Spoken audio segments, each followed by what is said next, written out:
율동과 함께 또 많이 불렀습니다. 제목은 아름다운 마음들이 모여서입니다. 요즘 또 많이 부른 것 같은데요. 아름다운 마음들이 모여서 주의 은혜 나누며 예수님을 따라 사랑해야지 우리 서로 사랑해. 하나님이 가르쳐 주신 한 가지, 내 이웃을 내 몸과 같이. 그 다음에 가사가 미움, 다툼, 시기, 질투 버리고 우리 주님, 우리 서로 사랑해. 참 밝게 재밌게 그렇게 많이 불렀습니다. 너무나 성경적인 노래입니다. 미움, 다툰, 시기, 질투 버리고 우리 서로 사랑해. 여러분 아시나요? 네, 얼마나 좋은 찬양입니까? 굉장히 성경적입니다. 그런데 제가 좀 아쉬운 거는 왜 미움, 다툰, 시기, 질투가 버려야 되는 죄인지, 어떻게 버려야 되는지를 좀 알려주었더라 하면 하는 생각이 드는 것입니다. 우리나라 속담에 사촌이 밭을 사면, 땅을 사면 뭐가 아프다고요? 배가 아픕니다. 요즘에는 사촌 대신에 사돈이라도 한다 하더라고요. 사촌 또는 사돈이 땅을 사면 배가 아프대요. 남이 잘 되는 꼴을 못 본다는 것입니다. 우리 안에 못된 심보가 있죠. 이게 시기라 하고 조금 어감이 다르지만 질투라고 성경에 그렇게 번역을 합니다. 오늘 저는 이 질투와 시기를 같은 항목으로 두고 시기심으로 여러분께 말씀을 드리려고 합니다. 미움, 다툼, 시기, 질투 버리고 우리 서로 사랑해. 너무나 귀한 찬양이지만 아이들이 어릴 때 율동하면서 기쁘게 부르지만 얼마나 이것이 악한 죄며 우리가 반드시 이 시기심을 버려야 되는지를 오늘 저는 여러분께 말씀을 드리려고 합니다. 치명적인 죄, 왜 이 시기가 우리의 인생을 망치는 치명적인가? 이 말씀을 통해서 우리는 오늘 도전을 받고 말씀을 통하여 시기심을 이겨내는 저와 여러분이 되셔야 되겠습니다. 오늘 흐름에 따라서 저는 시기가 어떻게 시작되는지, 시기심의 시작과 또 시기의 과정이 있어요. 이 시기가 발전하는 과정이 있고 그 다음에 시기의 결말, 시기심이 어떤 결말을 맺게 되는가 보게 될 것이고, 마지막에 이런 시기심을 어떻게 이겨낼 수 있는가를 여러분께 몇 가지 말씀을 드리고 오늘 마치고자 합니다. 오늘 첫 번째는 시기심의 시작입니다. 시기가 어떻게 시작이 될까요? 우리 마음 안에 시기심과 질투가 있다는 사실을 어떻게 알 수가 있을까요? 시기는 어떻게 시작이 되겠습니까? 시기란 거는, 여러분 잘 들으셔야 됩니다. 시기란 거는 다른 사람과 비교 의식 가운데 발생하는 것입니다. 이 땅에 나 혼자만 산다면 시기 질투할 게 없습니다. 그러나 우리는 이 죄의 본성은 자기 중심성이 있습니다. 항상 우리는 내가 중심이 됩니다. 그리고 다른 사람과 항상 비교합니다. 비교 대상이 있고 때로는 경쟁심을 가지게 됩니다. 오늘 본문에 보게 되면 사울, 요나단, 다윗과 같은 이스라엘 역사에서 소중한 그러한 인물들이 등장하게 되는데요, 이 본문 속에 사울이 가졌던 이 시기심을 여러분과 함께 보려고 합니다. 사울은 이스라엘의 초대 왕으로서 왕이 되었을 때 참 겸손했습니다. 하나님이 기뻐하셨습니다. 근데 이 사울이 그 하나님의 은혜 아래 끝까지 가지 못하고 자꾸만 자기 중심성 교만이 발동합니다. 불순종합니다. 하나님이 하지 마라 그러는 걸 자기가 합니다. 왕이기 때문에. 그래서 하나님은 여러 번 기회를 주셨지만 이 사울이 자꾸 하나님의 말씀에 불순종하니까 하나님은 사무엘을 통해서 말씀하십니다. 이제 사울의 시대는 끝이 난다. 그리고 사울의 이웃 중에 누군가를 내가 왕으로 세울 것이다. 이런 말씀을 사울에게도 하셨어요. 그러는 가운데 여러 가지 전쟁이 일어나는데 이스라엘의 이 숙적인 이 블레셋과의 전쟁이, 대전이 일어납니다. 여러분께서 잘 아시는 골리앗이라는 거인이 등장하죠. 큰 거구인 골리앗이 나타나서 이스라엘 백성들을 모욕하고 하나님을 조롱할 때 그 큰 장수 앞에서 아무도 싸우려고 하지 않습니다. 왕 사울도 두려워하고 있는데 한 번은 목동, 양을 치는 소년이 나타나서 이 국민적인 영웅이 됩니다. 그 사람이 누굽니까? 다윗입니다. 다윗은 너무나 순수합니다. 순수하고 단순한 사람이 믿음이 아주 복잡하면 안 됩니다. 다윗은 단순합니다. 저 사람이 누군데 하나님을 욕을 하지? 우리는 하나님의 백성인데 아무리 저 사람이 강하다 할지라도 어떻게 하나님을 이길 수 있겠는가? 그러면서 칼도 아니에요, 돌멩이를 가지고 던지는데 골리앗의 이마를 맞추어서 죽여버립니다. 그리고는 이 골리앗의 칼을 빼앗아서 목을 잘라서 들고 옵니다. 전세가 역전이 되었습니다.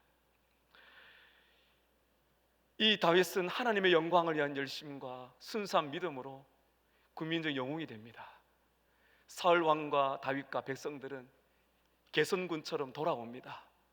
여러분, 돌아오는데 어떤 일이 일어날까? 여기서 이제 이 사울의 문제점이 발전하게 되는데요, 오늘 이 사울의 마음을 불편하게 하는 일들이 나타나는데요, 6절과 7절을 한번 보시기를 바랍니다.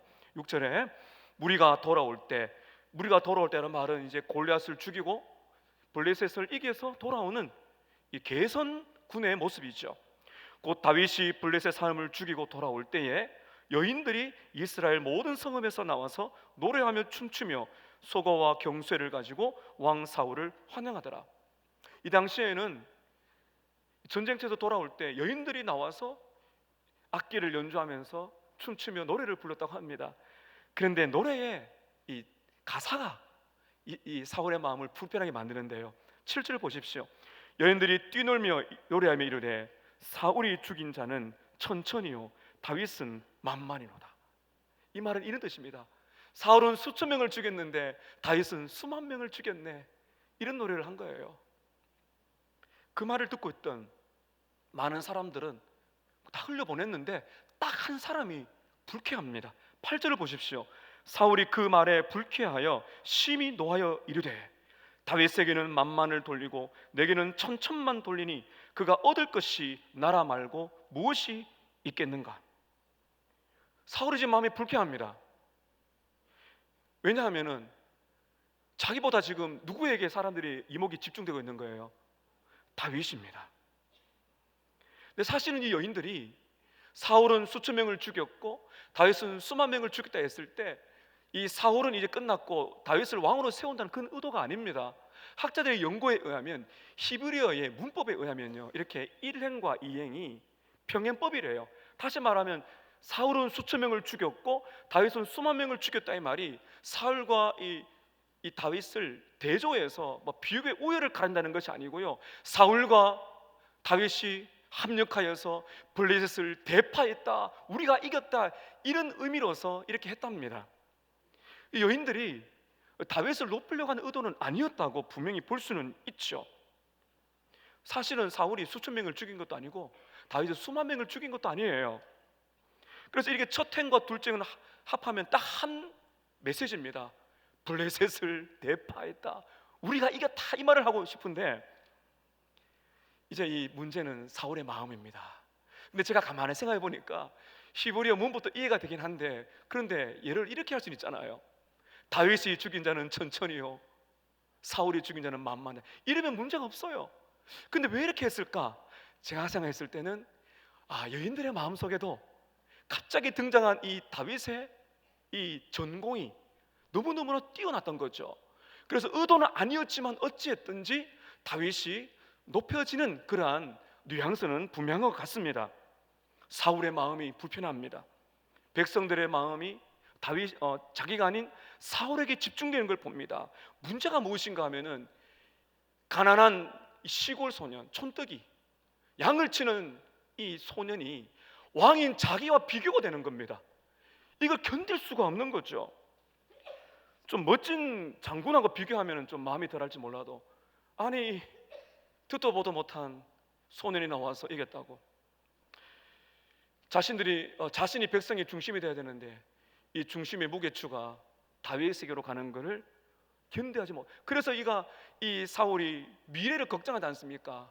아니 이놈은 가만두면 안 되겠다, 나의 왕위까지 넘볼 녀석이다, 이런 미래의 잘못된 상상력을 지금 발휘하고 있는 것입니다. 여러분, 시기와 질투라는 건요, 나와 비슷한 사람, 나보다 못한 사람에 일어나는 것이지 나보다 월등히 뛰어난 사람들에게는 시기와 질투심을 잘 하지 않습니다. 제가 예를 한번 들어보겠습니다. 이제가 초등학교 아이가 피아노를 배웁니다. 너무너무 재밌어요. 피아노 금반을 막 멋지게 치는데 요즘에 보니까 임윤찬, 조성진이라는 청년들이 등장해서 전 세계적으로 유명해집니다. 이 초등학생이 피아노를 처음 배우면서 임요한하고 조성진에 대해서 질투와 시기를 느끼겠어요? 존경하죠. 나도 저런 사람이 되어야 되겠다. 이제 갓 축구부에 들어가서 공을 이렇게 패스를 배우는 이 초등학생이 손흥민을 바라보면서 질투와 시기심을 느낄까요? 아니죠. 영웅처럼 얼마나 존경하겠습니까? 시기란 건요, 여러분 잘 들으셔야 됩니다. 시기와 질투라는 거는 나와 비슷한 사람 또는 나보다 좀 못한 사람이 나보다 뛰어날 때, 이때의 질투와 시기가 대부분 드러나게 되는 거죠. 여러분 보십시오. 나와 비슷한 아이인데 나보다 공부를 잘해요. 갑자기 분명히 나보다 공부를 못했는데 대학에 딱 들어가는 걸 보니까 더 좋은 대학 들어가요. 더 좋은 직장에 들어갑니다. 연봉을 더 많이 받아요. 아니, 우리 집 아이보다 비슷했는데 그 아이가 더 잘 돼요. 모집사님 아이가 더 잘 돼요. 갑자기 마음이 불편해지게 되는 것입니다. 여러분, 시기와 질투는요, 비교 대상이 있습니다. 그리고 나와 비슷한 사람, 나보다 못한 사람을, 항상 우리 마음에 교만이 있거든요. 그들이 잘 되게 될 때 분명히 우리 마음에 뭔가 불편해요. 견딜 수가 없어 합니다. 시기심의 발단은 무엇입니까? 비교하는 의식이다 하는 것입니다. 오늘 두 번째는 시기의 발전입니다. 이 시기심을 빨리 꺾지 아니하면은 발전합니다. 여러분, 모든 죄가 그렇습니다. 내 안에 어떤 죄가 이렇게 드러나게 되면은 정직하고 솔직하게 빨리 이 죄 문제를 해결해야 되는데, 그를 그냥 가만히 두게 되면 이 죄는 자랍니다. 힘을 더 얻어요. 눈덩이가 굴러가듯이. 처음에는 아무것도 아니겠지. 그러나 그렇지 않습니다. 이 시기심을 가만히 두면요, 문제가 발생합니다. 처음에는 이 사울이 다윗을 바라보면서 부럽기도 하고 막 비교하면서 마음이 속상한데 이게 분노로 바뀌어요. 분노로. 여러분 8절을 보시기 바랍니다. 사울이 그 말에 불쾌하여 심히 분노합니다. 다윗에게는 만만이고 내게는 천천히니 내 왕위를 노리는구나. 아무도 말 안 했어요. 왕위를 노린다고. 자기만 그렇게 생각하는 것입니다. 일개의 목동 소년이 감히 내 자리를 넘봐? 견딜 수가 없는 분노가 오는 것입니다. 우리 안에 시기와 질투가 있다는 거 여러분 어떻게 알 수 있는가 하면은 내 마음이 일단 불편해요. 그리고 시기하는 그 대상에 대한 이 미움, 분노, 화가 납니다. 마음이 불편합니다. 그래서 이게 정확하게 맞아요. 사촌이 땅을 사면 기뻐하더라. 사촌인데 왜 사촌이 사돈이 땅을 사면 내가 배가 아픕니까? 뭔가 지금 내 안에 분노가 온다는 거죠. 비교한다는 겁니다. 이 분노가 그 다음에 악한 마음, 악독한 마음으로 발전합니다. 여러분 9절을 보시기 바랍니다. 한 절인데 굉장한 우리에게 교훈을 줍니다. 9절 보세요. 그날 후로 사울이 다윗을 어떻게 했다고요? 주목했다는 겁니다. 주목했다는 그 말 그대로 봤다는 겁니다. 눈으로 봤다는 거예요. 근데 여러분 우리나라 이 번역은요, 주목했다 나와 있지만은 이 히브리어 원래 원문을 보면 악한 눈으로 봤다 이렇게 되어 있어요. 이 시기라는 영어가 envy. 근데 이 말에 라틴어의 원래 원어를 찾아가게 되면 invidia 이게 본다는 것이거든요. 그 히브리어 원문에는 이 주목했다는 본다는 게 악하다는 거예요. 그래 악한 마음으로, 이 말은 그날로 사울은 다윗을 악이 가득한 눈으로 바라봤더라. 쉽게 말하면 어떻습니까? 다윗을 볼 때마다 죄송합니다 이런 표현을 써서 눈이 뒤집히는 겁니다. 못 보겠어요 얘를. 아이고 저 인간만 없으면 내가 다윗보다 부족한 게 뭐지? 내가 목동과 비교되다니 너무나 치욕스럽다는 거죠. 내 왕위를 넘볼 나쁜 놈 분명히 일을 저질 거야. 볼 때마다 죄를 짓는 거죠. 악이 가득한 눈으로 보는 겁니다. 그래서 이 주목했다는 envy, 이 시기심이라는 것은 눈과 관련된 것이 역사 속에 많이 드러납니다. 셰익스피어의 비극 중에서 이 시기와 질투를 다룬 비극이 있는데 바로 오델로라는 작품입니다. 이 오델로라는 작품 속에 이 셰익스피어는 시기 또는 질투심을 뭐라고 표현하는가 하면 녹색 눈을 가진 괴물, 녹색 눈을 가진 괴물이라고 등장합니다. 이 오델로는 아주 훌륭한 또 장군이고 훌륭한 인물입니다. 아름다운 여인을 아내로 두었어요. 3막 3장에 보면 그의 신하 아이고가 이 오델로에게 이런 말을 합니다. 이게 굉장히 중요한 대사고 유명한 대사인데요. 이렇게 신하 이하고가 오델로에게 이렇게 말을 합니다. 주인이시여, 질투를 조심하세요. 질투는 사람의 마음을 농락하며 먹이로 삼는 녹색 눈의 괴물입니다. 고대 그리스인들은 질투에 먼 사람을, 질투의 눈이 멀게 되면요, 이 담즙에서 이 담즙이 과도하게 분비돼 가서 눈으로 올라온다고 믿었답니다. 그러니까 이 눈이 녹색으로 변화되는 거죠. 여러분, 시기심이라는 걸요, 한번 이렇게 원어를 찾아보시게 되면 그림이 나와요. 누군가 얼굴이 녹색이에요. 이렇게 울그락불그락하는 것을 그랬다고 말하고 있습니다. 이 사울이 지금 괴물로 변하는 겁니다. 눈이 녹색으로 변하면서 못 견디는 거죠. 녹색 눈을 가진 괴물, 시기심에 사로잡힌 괴물로 변하고 있는 것입니다. 이렇게 분노가 악한 마음이 되게 되고, 이것이 뭐로 발전하는가 하면 정신적인 심리적인 고통을 가져오게 됩니다. 이 자기가 병들게 되는 거죠. 여러분 10절 보시길 바랍니다. 10절에 이렇게 말을 하고 있습니다. 그 이튿날 하나님께서 부르시는 악령이 사울에게 힘있게 내리매 그가 집안에서 정신없이 떠들어대더라. 하나님의 은혜가 우리 마음속에 막 부어지고 우리 하나님 안에서 충만한 은혜를 받고 살아가면 사랑합니다. 그런데 이게 우리가 은혜가 떨어지고 시기하고 질투하게 되면 누가 역사할까요? 누가 그 틈을 탈까요? 악령이 지금 누구를 말하고 있는 겁니까? 마귀가 틈을 타는 거죠. 그래서 이 마음에 있는 시기와 질투에 불을 지릅니다. 바로 지금 그를 말하고 있는 것이죠. 그래서 그의 집안에서 정신없이 떠들어대더라. 이 정신이 떠들어댄다는 것이 미친 듯이 헛소리를 한다는 겁니다. 학자들의 연구에 의하면 시기심이 내 암에 이게 발전하고 병이 들게 되면 몇 가지 증상이 나타나게 되는데 그 중에 하나가 자기 연민이랍니다. 여러분, 자기 연민이 뭘까요? 나는 왜 이러지? 나는 쟤랑 뭐가 다르지? 내가 부족하지? 나는 왜 이렇지? 이 자기 연민, 나는 왜 그럴까? 또 우울증, 우울해진다면, 그리고 절망감, 이런 마음이 온대요. 제가 볼 때는 사울이 지금 그런 것 같아요. 지금 사울은 너무 불안합니다. 너무 절망스럽습니다. 비교의식 때문에 마음이 지금 상처를 많이 받았어요. 마음에 평안이 없습니다. 불안합니다. 사람들이 다윗을 좋아할 때마다 견딜 수가 없어요. 성경에 보면 정확하게 말하고 있는데요, 잠언 14장 30절에 보면 이런 말씀이 나와 있습니다. 여러분, 저를 한번 따라 하십시다. 평온한 마음은 육신의 생명이나 시기는 뼈를 썩게 하느니라. 잠언 14장 30절에 정확하게 말하고 있습니다.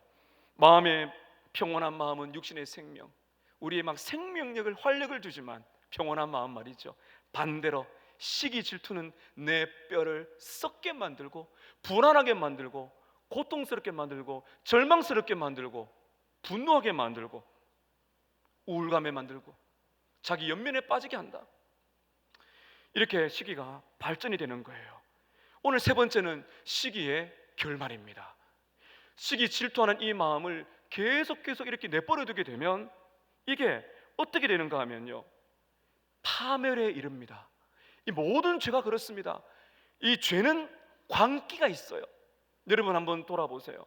우리 안에 어떤 마음의 죄가 있으면요, 우리가 예배를 드리면서 하나님 앞에 빨리 해결을 해야 되는데 그걸 놓아버리면 마음이 굳어집니다. 마음에 평강이 없습니다.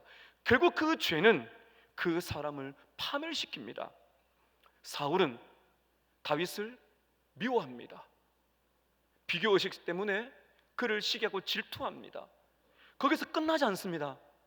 해결하지 못했을 때 사울은 드디어 다윗을 죽이려고 합니다. 실질적으로 그랬습니다. 어떻게 하면은 다윗을 몰락시킬까? 모든 사람들은 다윗을 좋아하는데, 골리앗을 죽여서 나라의 영웅인데 다 좋아하는데 사울만 싫어합니다. 여러분 10절과 11절 다시 한번 보시기 바랍니다.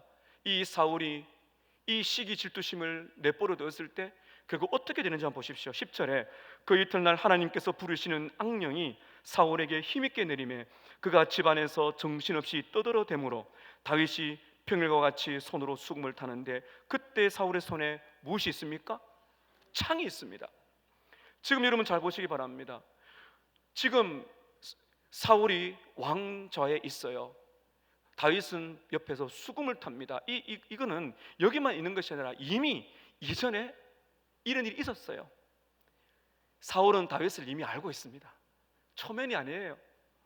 사울의 마음이 불안하기 시작할 때 다윗을 불러서 수금을 타게 했어요. 여러분 오늘 우리 찬양대 찬양 들으니까 기쁘시죠?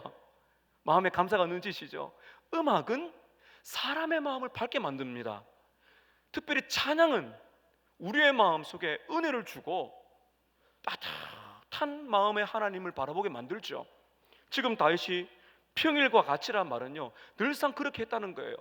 사울이 좀 겉으로 보기엔 그렇지 않은데 굉장한 이 비교의식, 경쟁심, 라이벌 의식, 심적으로 병들어 갔을 때 그 전에도 다윗이 수금을 타면서 아마 찬양했을 거예요. 그때마다 이 사울의 마음에 평강을 얻었는데 이때는 이게 한계를 뛰어넘은 거예요. 이 시기심이 극도로 가게 되니까 어떻습니까? 다윗은 수금을 타서 찬양하는데 그때 사울의 손에는, 다윗의 손에는 수금이나 사울의 손에는 창을 들었습니다. 왜 들었습니까? 11절 보시기 바랍니다. 그가 스스로 이기를 독백합니다. 내가 다윗을 벽에 박으리라. 귀한 사람, 하나님의 사람, 그 충신을, 그 위대한 하나님의 사람을 죽이려고 합니다. 그래서 실제적으로 보세요. 11절 중반에 사울이 그 창을 던졌습니다. 던졌더니 다윗이 그의 앞에서 2번이나 피했습니다. 몇 번이나요? 저는 다윗이 민첩했기 때문에 피했다고 생각하지 않습니다. 하나님이 도우신 겁니다. 하나님께서 다윗을 왕으로 세우려고 하셨고 이 다윗을 통해서 하실 일이 많은 겁니다. 사울은 다윗을 죽이려고 해요. 이 사울도 이제 안 거예요. 이 다윗은 왕이 될 거다. 자, 그런데 여러분 보시죠. 12절에 여호와께서 사울을 떠나 다윗과 함께 계심으로 사울이 다윗을 귀하게 여기게 되잖아요. 그런데 그 하나님의 그 사랑이 자기는 불순종하니까 이제 하나님의 그 사랑과 은혜가 다윗에게 간다는 것을 이제 보고는, 물론 하나님께서 다윗을 사울을 버리신 것이 아닙니다. 근데 이 다윗이 등장하기 시작하니까 사울이 두려워하기 시작하는 것입니다. 여러분, 우리가 하나님께서 누군가를 사랑한다 하면은 어떤 마음을 가져야 될까요? 그를 귀하게 여겨야게 됩니다. 그런데 이제는 사울은 그렇지 않습니다. 오히려 그 다윗을 죽이려고 하고 있습니다. 결국 살인 미수에 그치게 되었습니다. 결국 다윗을 죽이려고 했던 것은 누구에 대한 미움일까요? 하나님에 대한 미움인 거죠. 왜 하나님 저를 이렇게 두고, 왜 다윗을 이렇게 등장시키셔서 다윗을 이렇게 모든 집중을 다윗에 받게 하십니까? 그것이 싫은 것입니다.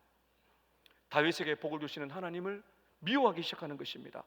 그래서 이 사울이 다윗이 너무나 이제 보기 싫은 거죠. 그래서 어떻게 하는가 하면 자기의 곁에서 떠나게 만들어 버립니다. 여러분 13절 보십시오. 그러므로 사울이 그를 자기 곁에서 떠나게 하고 그를 천부장으로 삼음에 그가 백성 앞에 출입하더라. 원래 이 사울은 다윗을 군대장으로 세웠습니다. 근데 시기해서 그를 강등시켰어요. 천부장. 사실 천부장도 대단한 사람이죠. 1000명의 부하를 거느리는 사람인데요. 그래서 자기 곁을 떠나게 했어요. 그런데 하나님께서는 오히려 이것을 다윗에게는 복으로 만드셨습니다. 13절 끝을 보세요. 그가 백성 앞에 출입했어요. 그러니까 사울은 자기 앞에서 떠나게 했지만은 오히려 다윗은 백성들 앞에 감으로써 백성들에게 사랑을 받을 수 있는 길이 된 것입니다. 14절 다시 보십시오. 다윗이 그의 모든 일을 지혜롭게 행하니라. 여호와께서 그와 함께 계시니라. 15절에 사울은 다윗이 크게 지혜롭게 행함을 보고 그를 두려워하였더라. 오히려 다윗을 존중하고 세워져야 되는데 점점 다윗을 두려워하기 시작합니다. 사랑하는 여러분, 이것이 바로 시기심의 결과입니다. 사울은 다윗을 죽이려고 합니다. 오늘 본문은 이렇게 끝나지만은요, 오늘 본문 이후에 그리고 사무엘상 끝까지 보게 되면은 이 사울이 자기 손으로 죽이지 않으려고 치열한 전쟁터에 다윗을 내보냅니다. 죽이려고요. 그것도 안 되니까 직접 부하들을 데리고 군사들을 데리고 다윗을 죽이려고 합니다. 이게 어떻게 되는가 하면은 사울의 남은 인생 동안에 자기의 인생의 시간, 국력을 다윗을 죽이는 데 소모한다는 것입니다. 여러분, 결국 어떻게 됩니까? 사울이 자신의 인생을 파멸로 이끌게 되는 것이죠. 제가 좀 전에 말씀드린 셰익스피어의 오델로는 위대한 사람이고 너무나 아름다운 아내를 얻었습니다. 그 모습을 바라보았던 신하 이아고는 너무나 이 오델로를 시기하기 시작했습니다. 결정적인 것은 이아고보다 못한 카시오라는 부하가 있는데, 오델로 자기 주인이 자기보다 못한 사람을 총애하기 시작하니까 이 이아고가 질투심이 오게 되면서 거짓말을 퍼뜨리는 거예요. 오델로의 부인과 이 카시오가 불륜을 저질렀다, 이렇게 소문을 냅니다. 그래서 이 오델로가 시기심에 발동해서 사랑하는 아내를 죽이고 자기도 자살해 죽고요. 그리고 이렇게 만든 이아고도 결국 파멸에 이른다는 것이 바로 오델로의 이야기입니다. 신노나 교수는 이러한 사실을 바라보면서 시기심을 뭐라고 말하고 있는가 하면 이렇게 말합니다. 시기심은 부메랑의 고통이다. 이런 부메랑이 무엇입니까? 던지면 어디로 가는 거예요? 돌아서 자기에게 오는 거예요. 시기심은 부메랑이에요. 우리는 사울처럼 누구를 죽이지, 진짜 이렇게 몸으로 죽이지 않을 수 있습니다. 그러나 우리는 말로 죽일 수가 있잖아요. 행동으로 악을 끼칠 수가 있어요. 그 사람이 싫어요. 근데 그렇게 행동하고 그렇게 마음을 갖게 되면 결국 부메랑이 되어서 자기의 인생이 고통을 받고 파멸을 이룬다는 것, 우리에게 하나님께서 말씀해 주고 계신 것입니다. 여러분, 직장에 똑같이 입사를 했는데, 분명히 나와 같이 입사를 했는데 다른 친구가 더 빨리 승진하고 더 많은 연봉을 받게 되면 어떻습니까, 여러분? 배가 아프기 시작합니다. 열심히 공부하는 우리 아이보다도 뭐 비슷한 그런 정도의 수준이었는데 더 좋은 대학에 들어가게 되면은 앞에서는 아이고 참 잘 됐네 하면서 어떻습니까? 뒤돌아서서 우리 아이는 왜 이럴까? 우리 집에는 왜 이럴까? 미움과 시기와 질투가 있을 수 있습니다. 나는 결혼 배우자를 찾으려고 그렇게 애를 쓰는데 평소에 보니까 별로 뭐 그렇지 신앙생활 열심히 안 하는 친구 같은데 너무 좋은 배우자를 만나 결혼을 해요. 배가 아프기 시작합니다. 여러분, 교회에서 그렇지 않습니까? 열심히 사역하고 열심히 봉사하고 충성을 다하는데 다른 사람이 먼저 중직자가 되고요, 부서에 아주 요직에 딱 들어가면은 배가 아프잖아요. 아니 나는 뭐지? 나는 이렇게 열심히 했는데 왜 나는 주목을 받지 못하지? 그러면서 우리는 마음이 불편하기 시작한 것입니다. 오늘날의 목회자들도 이것 때문에 심각합니다. 똑같이 목회를 시작해서 담임 목회를 하는데 자기보다 더 교회가 성장하고 성도 수가 많아지게 되면 얼마나 초래하면서 시기 질투하는 그런 목회자가 많은지 모릅니다. 사랑하는 성도 여러분, 시기심은 친구를 원수로 만듭니다. 여러분 어떻습니까? 그렇게 시기심으로 살다 보면요, 뭐가 문제입니까? 인생을 낭비하잖아요. 내가 죽잖아요. 상대도 죽이잖아요. 이런 그렇게 우리가 살고 있는 것입니다. 결국 그 죄가 내 인생을 망치게 되는 것입니다. 분명히 나와 똑같이 시작한 사람인데 나보다 더 잘 되는 것을 바라볼 때 왜 우리는 배앓이를 하게 되는 것입니까? 왜 우리는 마음이 불편한 것입니까? 여러분, 이렇게 살아가면 우리는 파멸에 이릅니다. 그래서 오늘 말씀의 결론은 시기와 어떻게 싸워 이길 것인가, 이 말씀으로 마무리하려고 합니다. 마지막 네 번째는 시기와 싸워 이기는 방법을 여러분께 말씀을 나누고 이제 제가 정리하려고 합니다. 어떻게 우리는 시기와 싸워낼 수 있을까요? 첫 번째는 따라하십시다. 십자가 앞으로 죄를 가지고 갑시다. 십자가 앞으로 정직하게 십자가 앞에서 우리의 시기와 질투를 고백하셔야 됩니다. 예수님이 세상에 계실 때 수많은 원수들이 예수님을 죽이려고 했습니다. 예수님을 가장 싫어했던 사람들 중에 부류가 누군지 아십니까? 그 당시에 가장 하나님을 잘 섬긴다고 스스로 자만했던 종교 지도자, 대제사장들과 서기관과 바리새인들입니다. 그들은 예수님을 죽이고 싶었어요. 왜 그랬습니까? 예수님 오시기 전에는 자기들이 칭송을 받았거든요. 자기들이 중심이었거든요. 그 예수님 오시고 말씀을 전하는데 수많은 사람들이 예수님께로 몰리기 시작하는 겁니다. 그 예수님의 말씀 들어보니까 종교 지도자들의 외식을 그렇게 하는 예수님은 말씀하십니다. 듣기 싫은 거죠.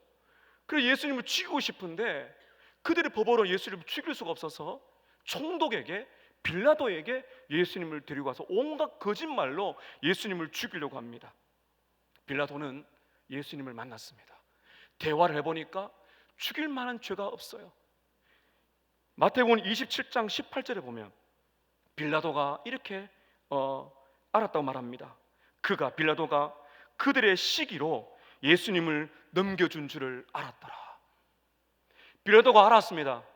예수님을 그렇게 죽이라고 했던 거, 빌라도가 이렇게 말했거든요. 내가 바라바를 풀어줄까, 예수를 풀어줄까 그랬을 때 여러분 이들은 뭐라 말했습니까? 예수를 십자가에 못 박으십시오. 빌라도가 뭘 알았다는 거예요? 시기심으로 그들을, 예수님을 넘겨준 줄 알았더라. 사랑하는 성도 여러분, 시기심은 예수님을 십자가에 못 박게 한 죄 중에 하나입니다. 시기심은 이렇게 악한 것입니다. 우리가 시기심을 가지고 질투심을 가지게 되면 그것이 얼마나 예수님의 마음을 아프게 하는 것인가를 우리는 알아야 되는 것입니다. 우리 안에 녹색 눈을 가진 괴물이 자라고 있습니다. 여러분 그걸 알고 계십니까? 여러분 그렇기 때문에 우리가요, 우리 마음 안에 질투와 시기심이 느끼실 때는 주저하시면 안 돼요. 빨리 십자가로 나아가시기를 축복합니다. 알레산더 맥클라레라는 목사님은 이런 말을 한 적이 있습니다. 시작을 억제하십시오. 호랑이 새끼는 붙잡아 발톱을 자를 수 있지만 다 자란 호랑이는 발톱을 자를 수 없습니다. 호랑이 새끼 때 발톱을 잘라내는 거예요. 내 안에 시기심, 질투라는 녹색 눈을 가진 괴물이 그렇게 꿈틀꿈틀대면 가만히 있지 말고 발톱을 잘라내는 거죠. 빨리 해결하라는 것입니다. 그때 십자가 앞으로 나가서 주님, 제 안에 시기하는 마음이 있습니다. 제 안에 질투심이 있습니다. 남의 자식 잘 되면 왜 이렇게 배가 아픈지 모르겠습니다. 다른 사람은 잘 되면 너무너무 질투가 납니다. 아는 것 같지만은 우리 마음 깊은 곳에 시기와 질투라는 괴물이 있습니다. 십자가 앞으로 나아가셔서 회개할 때 용서해 주실 줄로 믿습니다. 두 번째는, 시기와 싸워 이기는 방법 두 번째는 우리 안에 사랑하는 마음을 부어달라고 성령님께 간구하는 것입니다. 사랑하는 마음. 여러분 우리 안에 다른 사람을 사랑하는 마음이 충만하면요 시기심이 달아납니다. 갈라디아서 5장 22절에 보면 성령의 열매는 사랑이라 그랬습니다. 확실합니다. 여러분 고린도전서 13장 4절에 보면 이렇게 바울이 말합니다. 사랑은 오래 참고, 사랑은 온유하며, 사랑은 시기하지 아니하며, 사랑은 자랑하지 아니하며, 사랑은 교만하지 아니하며. 사랑은 뭘 안 한다고요? 시기하지 않습니다. 자랑하지 않습니다. 교만하지 않습니다. 다시 말하면 내 마음에 시기하는 마음이 있다는 것은 그 사람을 사랑하지 않는다는 거예요. 성령께서 우리 마음에 역사하실 때 사랑을 부어달라고 기도하시기를 바랍니다. 오늘 본문에 1절부터 4절을 보시게 되면요 너무너무 아름다운 모습을 보게 됩니다. 사울 왕은요 다윗을 경쟁자로 비교하면서 죽이려고 하는데요 사울의 아들 왕자 요나단은 다릅니다. 다윗을 사랑합니다. 여러분 오늘 말씀 1절부터 4절까지 한번 보시기를 바랍니다. 1절에 다윗이 사울에게 말하기를 마침에 요나단의 마음이 다윗의 마음과 하나가 되어 요나단이 그를 자기 생명같이 어떻게 했다고요? 사랑했습니다. 요나단은 누굽니까? 왕자입니다. 가만히 있으면 자기가 왕이 돼요. 그런데 다윗을 자기 생명처럼 사랑합니다. 2절에 보세요. 그날에 사울은 다윗을 머무르게 하고 그의 아버지 집으로 다시 돌아가기를 허락하지 아니하였고 3절에 요나단은 다윗을 자기 생명같이 어떻게 했다고요? 사랑하여 더불어 언약을 맺었습니다. 이게 우정이거든요. 우리 서로 해하지 말자. 우정을 맺었어요. 4절 보세요. 얼마나 사랑하고 존중했는지 요나단이 자기가 입었던 겉옷을 벗어 다윗에게 주었고 자기의 군복과 칼과 활과 띠도 벗어 주었더라. 이게 지금 누구의 옷이에요? 왕자의 옷이에요. 요나단이 알았습니다. 하나님이 다윗을 쓰실 거구나. 자기는 2인자고 다윗이 1인자가 되어서 왕이 될 거를 알았어요. 그래서 다윗을 시기하지 않았습니다. 하나님을 믿었기 때문입니다. 여러분, 전교 1등이 있는데요. 보세요. 전교 1등하는 애가 있는데 누가 전교 1등을 제일 시기하고 질투하는지 아세요? 전교 꼴찌가 아니에요. 이 넘을 수가 없거든요. 월등하거든요. 전교 2등이 전교 1등을 제일 시기하고 질투합니다. 쟤만 없으면 내가 1등이 되거든요. 여러분, 이것이 우리 마음 안에 있는 거죠. 요나단은 전교 2등이 되겠다는 겁니다. 내가 2인자가 되어도 괜찮아요. 왜냐하면 하나님이 그렇게 하셨으니까요. 사울은 끝까지 다윗을 죽이려고 하는데 요나단 그때마다 다윗을 보호해 줍니다. 너는 하나님이 쓰실 거야. 너는 하나님의 사람에 잊지 마. 여러분, 어떻게 이것이 가능합니까? 요나단이 다윗보다 나이가 적게 10년, 20년 차이가 난다고 볼 수가 있거든요. 큰 형님 뻘이죠. 근데 이 다윗을 그렇게 사랑하고 존중해 줍니다. 여러분, 놀랍지 않습니까? 제가 좀 전에 오델로 이야기 드렸습니다. 이 아이오가 완전히 진흙탕으로 만들어버렸어요. 시기 질투를 만들어버리니까 이 귀한 오델로가 시기 되니까 아내의 불륜을 의심해가지고 침대에서 죽여버립니다. 그럼 자기도 죽고 시내도 죽이고 시기와 질투가 낳은 바로 그것. 여러분, 얼마나 무섭고 비참한지 모릅니다. 사랑하는 성도 여러분, 시기심은 무엇으로 몰아낼 수 있다고요? 우리 안에 하나님께서 사랑을 부어주시기를 축복합니다. 시기 대신에 사랑입니다. 마지막 세 번째, 한번 따라 하실까요? 내게 주신 것에 감사하고 다른 사람을 축복합시다. 비교하면 방법이 없습니다. 비교하고 경쟁 있는 의식 속에는 마귀가 역사합니다. 그러나 여러분, 하나님께서는요 그렇게 살아라고 말씀하지 않습니다. 우리가 다른 사람을 비교해서 다른 사람이 행복할 때 내가 막 배가 아프고 다른 사람이 안 될 때 좋아하는 건요 하나님을 반역하는 거예요. 여러분, 잘 들어보십시오. 하나님이 누구를 높이시든 간에 그건 내가 관여할 문제가 아니에요. 하나님이 내게 없는 것을 다른 사람에게 주실 수가 있습니다. 하나님이 배성현 목사에게 없는 능력을 다른 목사님에게 주실 수가 있어요. 하나님이 여러분의 자녀들에게 없는 능력과 재능과 지식을 다른 집안의 아이들에게 주실 수가 있어요. 그건 하나님이 하시는 일이에요. 각자의 다 달란트가 있어요. 비교할 게 없어요. 그렇다면 우리는 어떻습니까, 여러분? 나보다 다른 사람이 다 잘 될 때 우리는 그 사람이 비교의 대상이 아니라 축복의 대상이 되는 것입니다. 그가 우리가 사는 거예요. 우리 집은 왜 이럴까? 우리 자녀는 왜 이럴까? 왜 우리 집 아이는 저 집보다 못할까? 그렇게 살아가시면 안 됩니다. 왜 나는 결혼해서 이런 어려움이 있는데 왜 저 집엔 저렇게 될까? 아니에요. 여러분, 오늘 우리에게 주어진 것에 감사하시기를 축복합니다. 하나님은 우리를 인도하십니다. 우리의 가정에 우리에게 가장 좋은 걸 주세요. 여러분, 잘 보세요. 우리 교회만 잘 돼야 됩니까? 이곳에 여러분 다른 교회도 부흥하기를 축복합니다. 다른 교회가 잘 되는 거예요. 배가 아픈 길이 아니에요. 왜 그렇습니까? 우리의 일이거든요. 여러분, 우리 교회가 부흥해야 되잖아요. 그러나 다른 교회도 부흥할 때 시기 질투하면 안 돼요. 왜요? 하나님의 나라가 확장되는 거잖아요. 그러면 우리가 마음을 크게 가지세요. 다른 자녀가 잘 돼도 축복해 주는 겁니다. 왜냐하면요, 우리의 일이거든요.